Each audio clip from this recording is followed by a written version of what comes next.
Tropical depression. Today, on a stepladder in the dirt, I washed windows. The last step in the cleaning and clearing of a well-lived home. The hurricane creeps up the shore. Humidity clings like spider webs.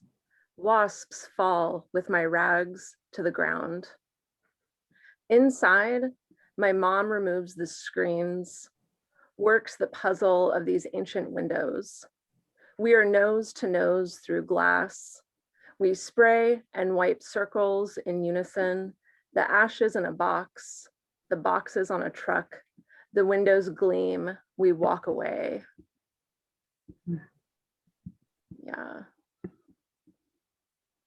Yeah, I really loved this poem. I think the first thing that really struck me is how it's a shorter poem. The language is really simple, but when you start to really let it sink in, it's quite complex and it's fitting many stories into a compact little space. And I really love that. It starts by anchoring you with the narrator's point of view. And I really felt, I was like, okay, I'm on a step ladder, there's dirt, I'm washing, I'm cleaning. And then Kindra does this really great job of introducing what's going on inside and in her peripheral world to create this landscape.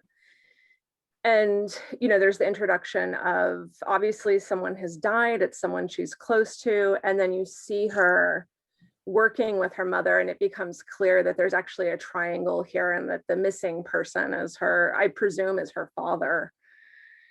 And I just was really struck it really made me question, you know, why do I love this poem so much? What do I love about poetry? And one of the reasons that I love poetry is that when we are being crafty, we can avoid using any descriptives for emotions. And just by the placement of people, bring up so much, and not just people, but I really felt like the storm was one of the characters as well. Although also maybe compete, I was like, is the storm a character in of itself, or is it really just her grief coming in and holding on and not letting go, like the spider webs that she's trying to move away and move through this cycle of grief. Yeah, so I just thought it was really lovely. I'm just looking at my notes because I took all these notes on it. Some of the places that I found this tension that had me asking questions was between her and her mom being face to face, mirroring this grief process, which I would presume is very different for each of them. And they're doing the same work and then it's done and they just walk away. And that almost abrupt feeling of the poem for me was really reflective of those places when I've lost someone or I'm in that place of grief where you're just putting one foot in front of the other and the world is just kind of carrying on or not carrying on and you're just doing what you're doing. And I really felt that in the ending of the poem. Yeah, so I was very impressed with it. I'm super curious what you guys thought about it and how it sat with you. I always love hearing like the initial description because, you know, it's one of those things it's there, it's kind of right in front of you, but when you said like there's no, outside of the title, maybe in the actual poem itself, it's describing such an emotional scene that's kind of just like, it's there with you, but the language isn't emotional. And that's, you know, even the title is, but it's a, you know, the double meaning. And that just was an interesting thing that just kind of clicked as I was looking at it, is that the language is kind of so matter of fact. I think that's one of the things that drew me into it was the simplicity of the language on the surface. But then obviously you get the depth of the scene and of the characters' lives. So that was just, I like that interplay. Yeah, and I should say that the last, you know, her line breakage is really interesting. And so the last three lines are spray and wipe circles in unison. The ashes in a box, the box is on a truck, the windows gleam, we walk away. There's a beautiful repetition that happens within these like short, abrupt sentences that is also an abrupt ending, that is also possibly reflective of an abrupt death and just needing to get done with it. And again, just to like really emphasize, this is very simple language that's telling a very complicated story. And I think that's really hard to do in a small space like this. Yeah, I agree, especially that last, what's interesting is that those last few phrases, it would be very easy to end the line where the period is. But she doesn't do that. She breaks it up and puts the end of the sentence in the middle of the line, which also it's an interesting thing because almost the way that she's cleaning, it moves you through it. You can't stop at the end of a line. You can't stop at the end of a phrase. Because you've already started the next one, you're pushed into the next thing, which sort of goes along with your comment of when something horrible and heart-wrenching has happened in the most awful and practical way, you have to just keep going. You're not actually really allowed to stop and take that moment of grief. This one was very interesting because the title is Tropical Depression, right? And there's not really anywhere in this poem that suggests that you're in a tropical location, except for perhaps the line, the hurricane creeps up the shore. And that just adds a really interesting duality to this piece, because normally when your layperson thinks of tropics, we think of vacations, we think of beaches, we think of sitting on the beach with a book and a drink and passing an afternoon away and just having a lovely time. But obviously this is very morbid. A death happened. Obviously there's the sort of foreboding sense that a hurricane is continuing to creep up the shore, which means even though this has happened, they're not completely out of danger. There's still worries that they have, and that definitely adds to it's a death in a very beautiful place that brings a different perspective to something we normally sort of have thought about very clearly and in one way. And I just think that's really interesting. Yeah. And then also nose to nose through the glass, that image of Cleo nose to nose with someone is just a really cool image. Sorry, go ahead. I was gonna say that's, I agree with everything, absolutely. And this, of all the poems I read, this was my favorite second read, where I read it one time through and I got what I would call the chores as a religious experience genre, kind of a wax on, wax off. You're in a meditative, like you said, step by step, one foot in front of the other. You deal with grief by going through the motions and doing the chores of life and maybe kind of gleaming some meaning through that. I said, okay, I like that. That resonates with me. And I tend to get obsessed with I call it poem physics. So I also would zoom in on something like the wasps falling. Why are the wasps falling? Is it the cleaning agent that's killing the wasp? Because that line in particular, for some reason, kind of hit me. Wasps fall with my rags to the ground. I don't know why, but that one cut through the radar. Second time through, though, I got much more of that big picture gestalt, and I wasn't able to, or I wasn't nitpicking the poem physics as much, and I wasn't worried about. This felt like a familiar chores as religious experience. I got kind of a much cleaner, as it were, sense of the piece. And I love that, Kelly, you use, I think, the phrase crafty. I have an allergy to cleverness, even though I do it way too much in my poetry. And the simplicity of the language has this cumulative sledgehammer effect. And the second time through, it hit me in a totally next level. I really like that you went micro on the line, wasps fall with my rags to the ground, because I was thinking about that line too and why it felt so powerful to me, because it seems very simple, but I think it was echoing what I was picking up in the rest of the poem was there's so many rags, there's so many wasps, like they're just doing all this work trying to get through it. And yeah, that idea of the tropics being this beautiful place where we go to vacation now, I'm really reading it in this different way. Like this is someone maybe who was in my mind, like had traveled across country to go to Florida to clean up, you know, her parents' home after one of them died and help move the mom somewhere else. I mean, I'm reading into it and creating my own story with it. But that there is an exhaustion that comes with that. And I felt that in the wasps and the rags. For sure.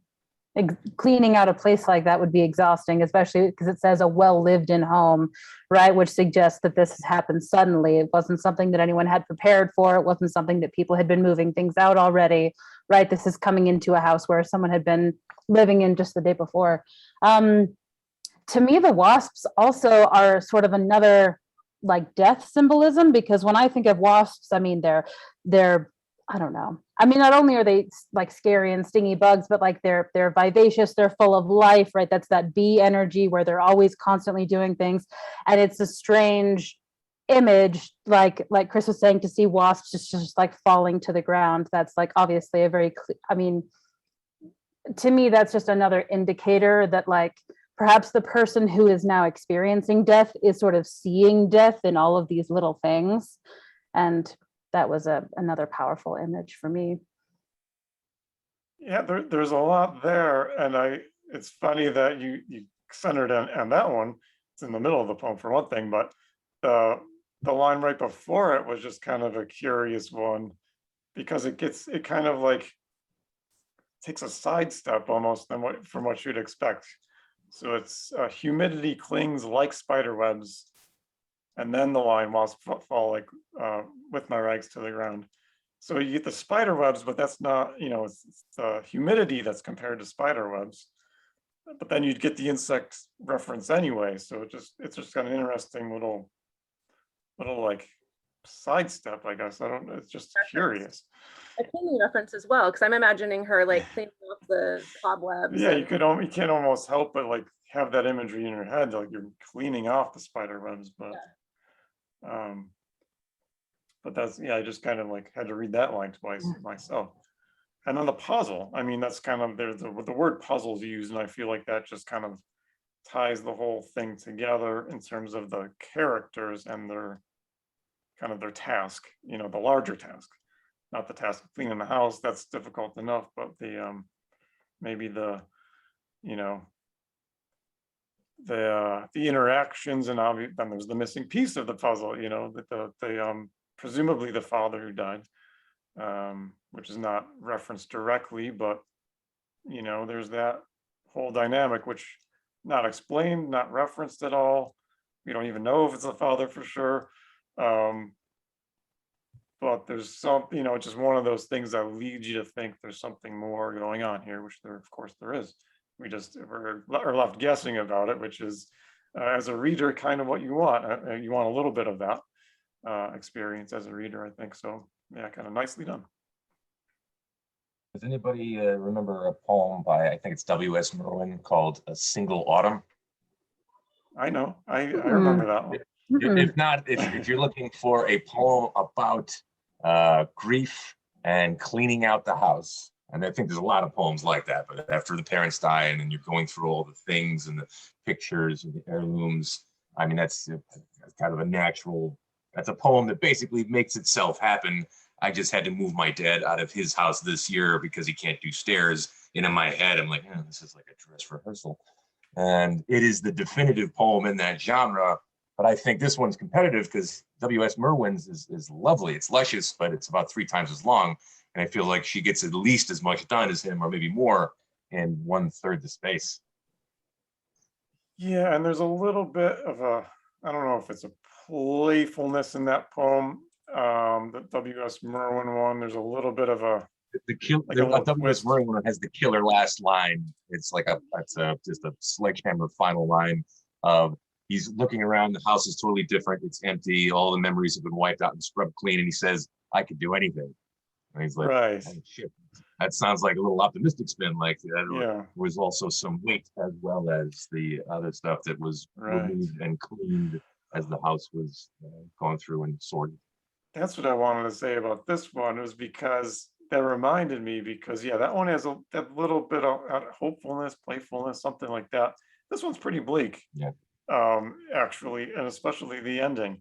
And what I loved about the imagery, and Chris, I'm sure you remember the last one of these we did, the poem Glass. We talked about that one quite a bit, and that was a little bit of a different thing, but the imagery was similar. There was an outside, and was it birds trying to get inside, and the character inside, there's a butterfly trying to get outside.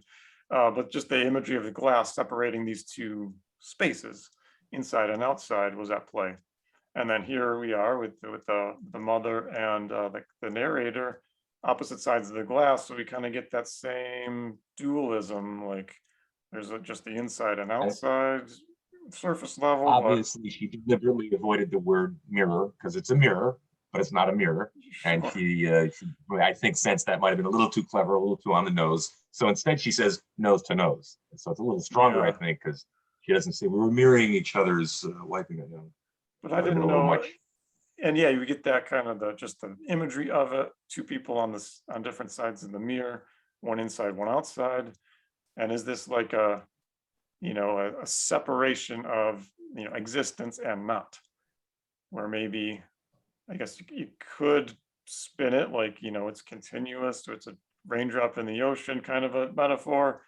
And this one I kind of just got lumped. There's one side you're here, there's the other side you're not here. So I don't know if it's kind of pushing it too far, but the ending just kind of gave me that bleakness of it, where then when I did go back to it, read it the second time, the mirror imagery kind of struck me as a little more definitive, like there's there's being alive and then there's not. It's not one continuous, like however you want to imagine the afterlife. I think I also want to just add to that, in thinking about the storm as grief, and the storm is kind of making its way up the shore.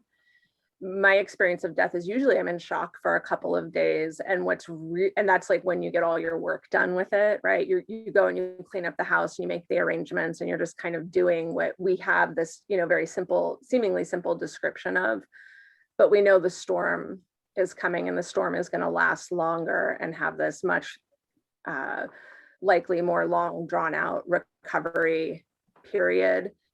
And there's that tension of the storm on the outside and them the narrator working on the inside, that I thought was really interesting, and where the mom was and where she is. And then that they just like bounce. And I don't know if they're walking into the storm, if the storm will reach them or not. Do they live there? These are all questions that are coming up. They're unanswerable for us as readers, but it was nice to have those questions. Yeah. Well, and I also think the last line, the windows gleam, we walk away. Like you were saying, there's not necessarily it's very bleak, but it reminds me of, it's like you just did a huge job, you're exhausted, and you're glad that it's done, but you're not actually emotionally satisfied that the fact that the job's finished. It was just like something you had to do, you got it done, you're finished. You don't actually necessarily feel better now, but you're glad that you did the thing you had to do.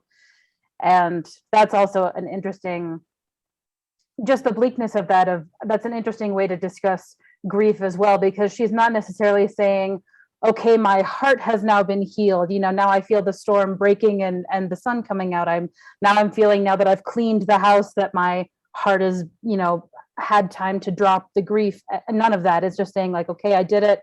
Okay, I'm going to walk away now. And that's as much satisfaction as you get, which I think very much mirrors real life. Yeah, for sure. I also wonder, I was not familiar with this poet before I read her bio and looked at her website, and I was like really liking what she was putting out into the universe with her other writings as well.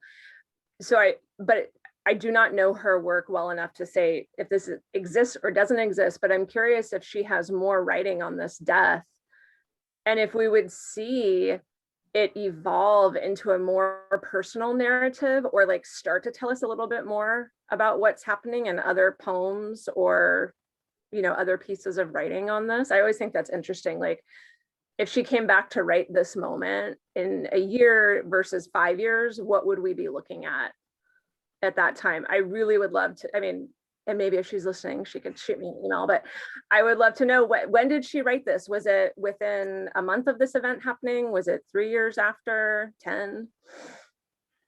Yeah, and that's a good point too, because sometimes, at least I forget that they're, a poem that just in the practical sense we accept and we include in one of those issues is a part of a larger context of that writer's work. So, we take the one poem, here it is, put it in there, and we kind of bracket it in that thought process. But yeah, absolutely. I think that clearly this is probably safe to say it's part of a theme that would continue in some of our other work.